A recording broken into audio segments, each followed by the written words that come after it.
Hello, welcome back to Vet Talks. I want to talk a little bit about what is it like to be. So in Afghanistan, um, when we pushed into um, the Taliban territory. There was a mission. There was a couple of missions that we had. One was a 20-day mission. We went out. We initially went into their territories, and every time we're going through the river valleys and all these. We're taking our Humvees, literally off road. I mean, we're going over boulders. We're taking these, the FNTVs. We're taking all this stuff, and we're pushing these vehicles to the max. There's no roads. We're going into their domain, and we had our strategy. We would push out what we consider what is the word? Would it be bait? We're gonna put out a small group, a small couple of vehicles out in the front. The big convoy's coming, maybe a mile or so up in front. We're gonna put the bait because we're listening. All right, we're listening to. We have ways. We're the U.S. Army. We got ways of listening to all their communications. They're using regular walkie-talkies and they're using flashlights. They might be on one mountain. At night you can see. You'll see them giving signals from one, and then plus they got cell phones. We weren't using no cell phones, but walkie-talkies was a big thing, and they would use a lot of walkie-talkies, and we can listen to all their conversation. We had interpreters that can hear all this, and so it would send out the group. When I say send out the group, it was us. It was me. It was the killer cooks. They would send out the killer cooks. We're the bait. They would send us out, and they would tell us, because we're talking to them as well, in the rear, and they would say, okay, yeah, they're talking about you. They see you. They're talking about where you're at. So now we know that they're in the area, because we're listening to the communication. So we're in enemy territory, and they knew that we were there, and they would talk about. I'm pretty sure they were talking about, okay, hey, they're going down this way. And I remember there was this one engagement where they opened up on us. They hit the main. It was kind of okay.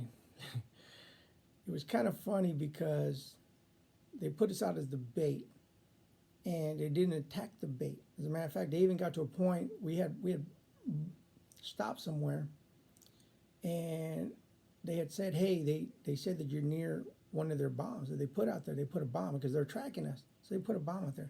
They said you're near it, but you're not close. So they just stay right there because there's a lot of traffic. We don't want to, they're trying to get this intel. They're leaving us out there as bait, and then they got hit. They got hit in the rear, and I remember there was one guy. He actually got the helmet.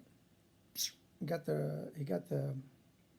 hit in the helmet, but it grazed it. He got the graze, and you would get Humvees or get hit and stuff like that, and so. And the funny thing is, when we looked around, when they were like, "Yeah, we're taking contact," we looked around, and you could see on the top of the mountain there was this flat area, and you could see the people running around on top. They're like little ants, and they were attacking our guys. So we're turning around, we're trying to go back, and that was just one skirmish.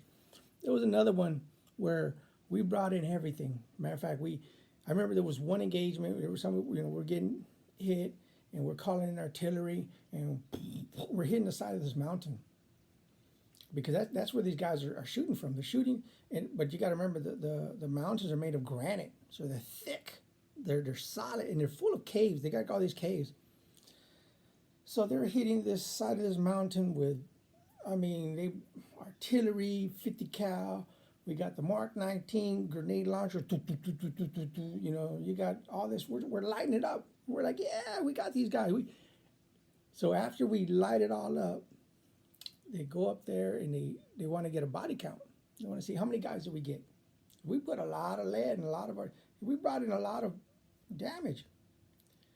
They found 2 batteries. because they switched out the batteries from the radios, and that's all that was there.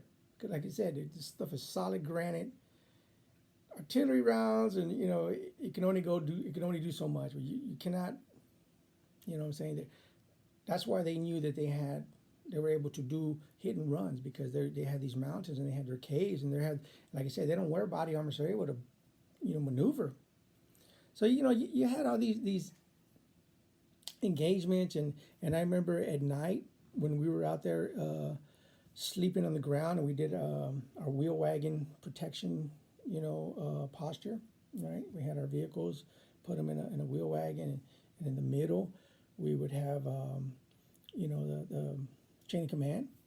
And I remember when we first started doing this, we're like, okay, we're just gonna sleep in our body armor, We look over, and there's the first sergeant. He's body armor off, uniform off, t-shirt. He's in his lawn chair with his, and he said, "Hey, y'all can be like me." Okay, so at night, that's what we did. Get as comfortable as you can. Try to sleep as best. I used to sleep on my body armor as a pillow. Wake up and pull up your body armor, and there's scorpions under there, but that was the nature of the game. And another thing was, the enemy would try to intimidate us, and the way they would do it is they would be up in the mountains, and they would yell at, they would yap like dogs to make sure that they knew that they had us surrounded. They had us, they had the high ground, and we were at the low ground, and we're going into their territories. And I remember there was I also talked about how we did security for this. They were doing some construction. So during this time, because we're going back and forth, and one of the vehicle convoys got ambushed, and they saw the enemy go down in this valley, and we knew that the valley came out in this over here by this. We knew where the valley came out, so they sent me and this other guy, and they said, "Hey, go over there." They called it, "Hey, they're coming through. They're going to be coming out the other end of this valley. We want you to get them." All right. So we go there. There's only two of us. We go there. We're up on this high plain, right? Because where we're at, it slopes down, and then it slopes down. There's a little village there, and then there's like a little garden, right? And then you got the valley. The valley comes in, opens up to the garden area. So we know they're going to come in that way. So I got the high ground. We're sitting there, and we're ready. From where they attack, we anticipated that they would be there within 20 minutes. On foot, it shouldn't take that long, because we've been in that area. We kind of know the area, so we know where they're coming out. So I'm sitting there, and we got them dead to right. We know that, we got them, and they just attacked us. So we got some vengeance. We got some revenge we got to do here. So I'm sitting there, and I'm waiting, This little boy comes out from the nearby house that's close to this garden area, and he sees us. And he sees that we're ready to attack somebody. And at this point, it kind of goes back to the way it was in Vietnam. When soldiers were going there, they would encounter farmers and stuff like that, and they were looking for the VC, and sometimes the farmers were the VC, or they would put on that role of being farmer, and then later on they would be the enemy. And in this case, it was the same thing. It's the same thing everywhere. Every engagement we ever run into, every time, majority of either it's Iraq, Afghanistan, you're going to end up where you think you're talking to friends, but those are the ones that later on are going to be attacking you because they can get close to you. And in this case, the boy most likely knew that the people had did the attack, which is most likely that they're from that village. So he knew that they had left. He knew that they were coming back, and he knew they were going to come to that garden. So he has this little homemade sling. It was made out of material, but it reminded me of David and Goliath, because this kid started picking up rocks, and he started flinging them towards the opening of that valley, just smacking them across the rocks. And he's sitting there, I don't have an interpreter, but I could hear him yelling at the top of his lung, and he's saying something. Ah, ah, and he kept going, kept going. And 30 minutes goes by and nothing happens. And it dawns on me, man, this kid just was telling them, hey, there's an ambush. Do not come this way. Go somewhere else. He's sitting there literally saving these guys' lives after they had attacked U.S. forces, you know. And I remember I went down there and I shoot him away. I shoot him away because I knew what he did. And I took that sling from him. You know, it was amazing that such a simple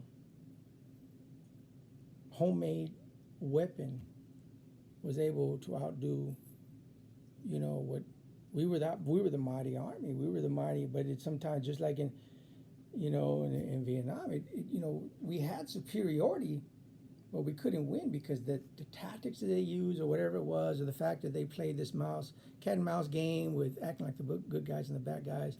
And in this case, it was a little boy who, he had guts. He was able to, you know, he went out there and in front of us had no fear and was able to save probably his relatives. So it is what it is. But that's part of how hard it was for us to, I want to say, win the war, because fast forward to right now, and who are we talking to right now? Right now we're talking to the Taliban. We're trying to pull out of Afghanistan, and now we're talking about them taking over. So it is what it is. Whether I agree or disagree with how we handled it, you know, at the time, we did our part. And that's all there is to say. With that, I will let you go.